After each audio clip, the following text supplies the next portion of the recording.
Hey guys, what's up? It's Darkmech here and I'm in Auchindoun today with an updated challenge mode guide for this instance. I am sorry there's been such a gap in regards to finishing the updated challenge mode guides. I've just been a little bit busy, so I'm aiming to get them all finished up this week, fingers crossed. So straight into Auchindoun, guys. There's 3 packs in this first room. We're going to start off pulling the one to the left and the one up the top. There's going to be 2 mobs of interest in these packs. The first one is the Soulbinder. She's going to cast a Mind Seer, and after that there'll be a quick cast called Bend Will, which I was assigned to interrupt, and you want to have somebody assigned to interrupting this. If it goes off, someone's going to get MC'd. They're going to take a lot of damage and you're going to waste time. The top pack, the mob of interest in that one is a Spirit Tender. Spirit Tender is going to cast a thing called Void Mending. It can be interrupted or stunned or purged.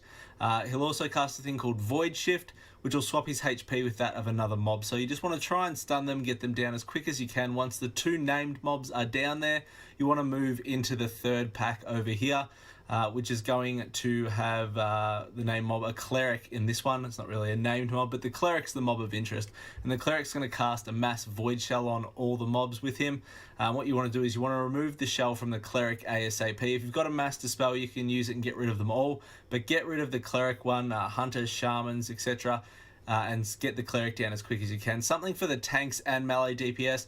The Zealots do a frontal cone, which you can see going off there, and it does quite a bit of damage. So tanks, make sure you're facing the this pack away, or all the packs, sorry, away from your melee DPS. Melee DPS, make sure you're not standing on top of the tank and you're standing behind the mobs. Otherwise, you're going to take quite a bit of damage from the frontal cone there.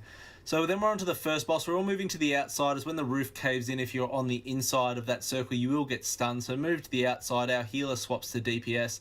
This is actually a carry too, so you'll see us do a few interesting things, like resetting hero a lot just to make gold for the carry a lot easier. You certainly don't have to reset hero as many times as we do. You'll also notice I'm actually using strength pots in this, which is a real no-no, but I ran out of armor pots. This was like the last one, so I'm just using strength pots for it. You always use armor pots, guys, as tanks. So what we're going to do here is when the Sanctified Strike goes off, we're popping Hero, we're popping Grounding Totem, and you can see our whole group is standing in the Sanctified Ground for the whole duration of the Grounding Totem. You can see it absolutely melts Cathar. I did make a boss video for this, and a lot of people were wondering if this still worked.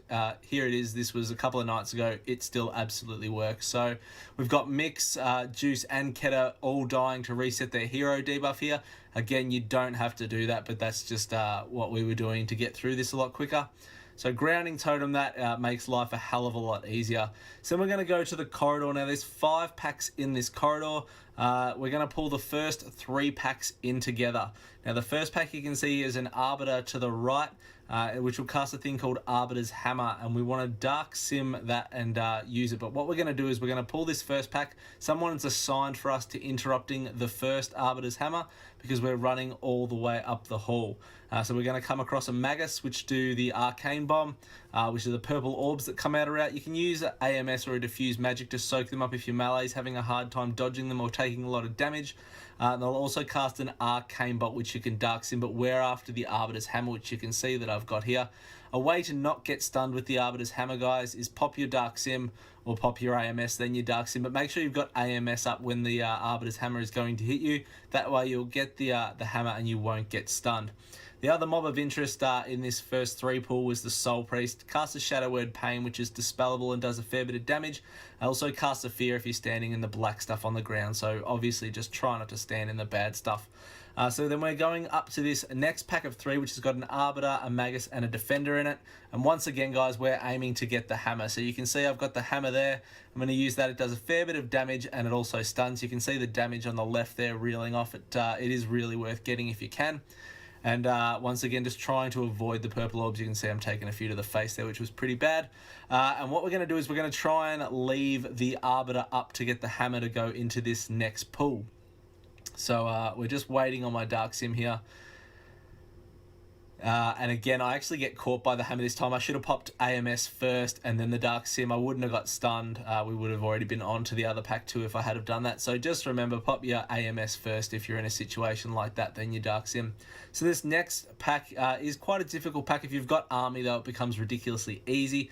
It's a Warden, a Magus, a Soul Priest, and 2 Defenders, and your focus is the Warden. So pop Army here and just go fucking big dick.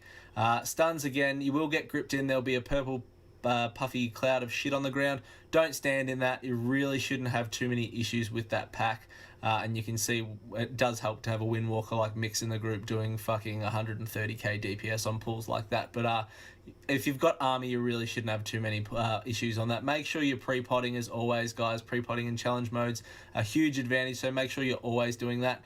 On the second boss, Soulbinder, you want to interrupt the cast, then pop your Dark Sim and you'll get the Shadow Word Pain you can see I've just put on her there. It does a fair bit of damage and it's well worth getting over the Mind Spike. So if you do have that option, make sure you're using that with your Mass Spell Reflex. Really nub of me here too. You want to tank Soulbinder right in the middle, and the reason behind that is that Soul Vessel there will spawn pretty much generally in the middle all the time. You can all stand in it. Melee don't have to stop attacking it. I forgot that I had AMS for a second and had to run out and use that. So I lost a little bit of time there, but tank Soulbinder in the middle. It'll make your life a hell of a lot easy. You will not have any problems on Soulbinder. If you are, you really need to have a think about your group. She's going to spawn these Torn Spirits. We're just going to ignore them. Just continue to focus Soulbinder down, as soon as she drops, they despawn. So get Soulbinder down, and then we are heading up into the second part of the corridor. Now the second part of the corridor, we're going to get an Infernal that's going to spawn.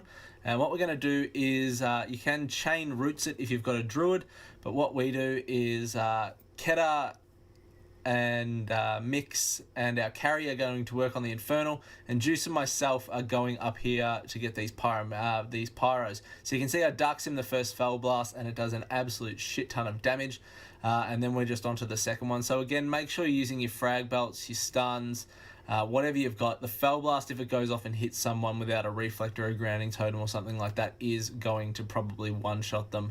They do a fuck ton of damage. So once they're down, Juice and I are moving up onto the Felguard, while the others are still finishing up the Infernal.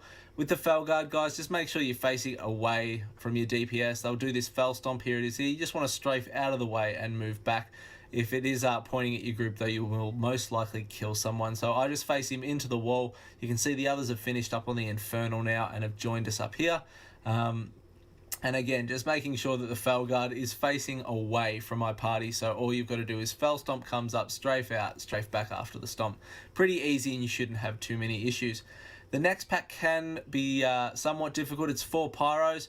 What we do is we've got Keta running into the middle, and he's going to Vortex Typhoon them to try and stack them up. Now, we're a little bit unlucky.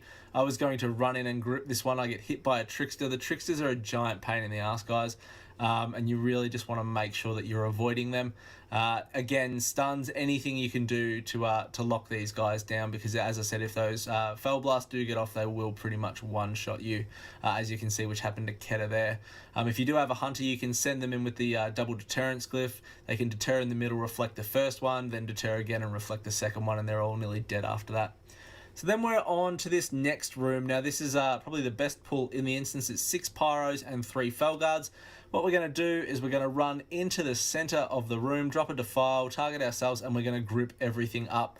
Then again, you just want to go into your stuns, your leg sweeps, your binding shots, your shockwaves, frag belts, whatever you've got, and just try and lock them down. The big thing to watch out here for is the Fel Stomps, and I get hit by this one here, which is retarded. And Purgatory saving my life. So you can see how much damage it does. You really shouldn't get hit by them. That was utterly fucking shit of me. They'll all be pretty much jumping in unison once you grip them all in at the same time, and all you need to do is make sure you're getting out of the way. You can see it's not hard to dodge there. There was a couple, one was out of time, but again, just pay attention. You really shouldn't be getting hit by them. And that is pretty much it, guys. We're going to get them down, then we're on to the third boss, Azekul.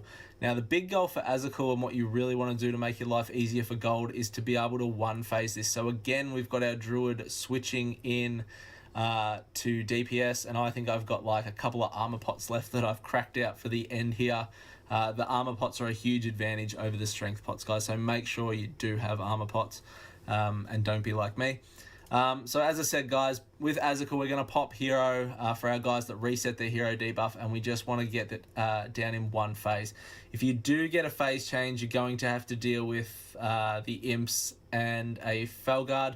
You'll get 3 pyros if he phase changes and the Fel Guard, so you really do want to avoid that. This Fel Lash here, if you're a DK, just pop AMS, run straight back to him. If you're on a monk, you can wait for him to get to you and roll back to where you were, or if you're on a warrior, you can heroic leap away. But just on a DK, there's no issues. You can just pop AMS and that's fine. And you can see we get him down, no worries, as with a carry in the group with one phase. So if you've got a decent group, you really shouldn't struggle to one phase that, and it is a huge advantage if you can. So then we're on to the 3 platforms. So what we're going to do in this first one is going to CC the Imp. We're going to get a ranged interrupt because you cannot grip Durag over here. And then we're just going to watch out for the Chaos Waves. The Chaos Waves do a bit of damage, so just make sure you're dodging them. The Shadow Bolts from Durag do actually do a fair bit of damage. You can see I've got a Corruption back on her. Interrupt what you can, but make sure you do have an interrupt for it. It's coming up now, I think, the Servitude, or it may have already been, sorry. The Servitude of Grimora, I think it's called. You want to make sure you get an interrupt on that. If you don't, you'll get a Fel Puppy, which is just another ad to deal with. It does a bit of damage, so make sure you interrupt that, and that's pretty much it on this one. Second platform, we've got the Demon and Gulkosh here. What we're going to do is we're going to Roots the Demon up there. I'm going to grip Gulkosh over, and that's pretty much all we're going to see from that Demon. If you don't have a Roots or a way to CC the Demon, you can just pull them together. If you've got a Rogue in your group, they can 5-point kidney it through its spin or something like that. You can leg sweep it as well. So you do have options if you don't have a Roots, but you can see it's just spinning over there. Mix has gone in to reset his hero debuff and die. Make sure that you're interrupting the Drain Life. We're a little bit late there. But make sure you've got somebody interrupting the Drain Life. The Shadow Bolts from Gulkosh aren't too bad, and just make sure you keep that Demon out and rooted. Again, though, you shouldn't have too many issues on Gulkosh, guys. If you're having issues here, then you've got a little bit of further trouble as well. But that is pretty much it on this platform. I'm running out of things to say. You can see that he can be Shockwave. Keda's just gone and killed himself as well, so I've just rezzed him. And once Gulkosh is dead, the Demon will despawn, hence why you don't want to bother wasting DPS on the Demon. So then we're on to the 3rd and final platform. Now the Void Walker gets sacrificed straight up here, guys. So don't worry about targeting that or going out on that. Now Gromatash has a shitload of HP. You can see he's got 2.8 million HP, so this one does take a little bit of time to kill. There is a huge advantage to this one if you can get the Immolate for a Dark Sim cast off the bat, or a Mass Spell Reflect. It does do a absolute shit ton of damage. You can see it up here, and I've put the Immolate on him now. Now what we want to do is make sure that I get an Immolate going through to the boss though. So if you do stuff it up or something like that, if you can, try and wait and get an Immolate to take to the boss. You can see Juice just stood in Rain of Fire to reset his hero debuff as well for the last boss. And now we're all just peeling off Gromatash now, and I'm just waiting for the for my Dark Sim to come back off cooldown. We're trying to tell our carry here to stop DPSing. He's going ham with Execute. So you can see I've got the Immolate there. So we're going to drop Gromatash now, and then we're going to go straight onto the next platform and pull. Watch the Rain of Fires, guys. The Rain of Fire does do a shit ton of damage. Make sure you've got an interrupt if he does cast that to pull him out of the Rain of Fire. And then we're on to the last boss, Terrangor, guys. So in again, pre-potting, as I've stressed all through these challenge mode guides, make sure you are pre-potting. It is a huge advantage. Running in here with Immolate, you can see the kind of damage it does off the bat there. The Shadow Bolts, they do a little bit of damage. Make sure you're watching out for the Seed of Corruptions as well when they expire. If you've got a cooldown or some way to save some of your healer's stress, make sure you're using it. Again, you can root that Infernal in place, as is covered in dots and whatnot, and we're just letting it chase Keda around. Again, make sure you've got an interrupt to pull him out of the Rain of Fire. Chaos Bolts here, you can, once again, I've Dark Simmed it, you can Grounding Totem it back, reflect it back, but make sure you've got something that does a shit ton of damage if you can put that back on him. And again, as you can see, just making sure you've got an interrupt to pull him out of the Rain of Fire. That is pretty much it, guys. Again, just a DPS race in regards to getting Terrangor down. Your hero, your DPS pots, your combat pots, if you've got them, just make sure that you're using them.